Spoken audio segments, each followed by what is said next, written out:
Hello, what's up guys? Another day, another signage tayo ngayon. So ipapakita ko sa inyo kung paano gawin ang stainless signage. So ito siya. Ongoing nga pala yung aming ginagawa ngayon. So medyo malalaking letter to. Ang size ng letra nito per letter is nasa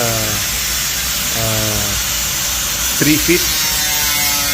So ito, papakita ko sa inyo guys kung paano ginagawa. So lahat nga pala aming ginagawa. Magawa kami ng stainless, acrylic, and all signages. So ito guys, tingnan nyo. So ayan, pinipinish muna siya para pinturahan yung gilid niya.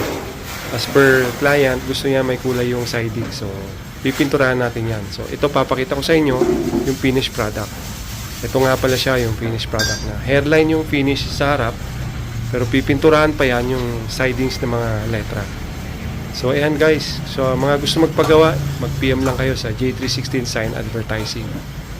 So laser cutting nga pala yan, finish ng laser cutting. So ayan, papakita ko sa inyo kung paano yung pagkakat ng laser. So ayan siya guys. O diba?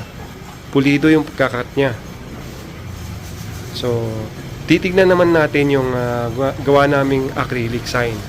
So ito nga pala yung request din ng client, gold yung kanyang letra.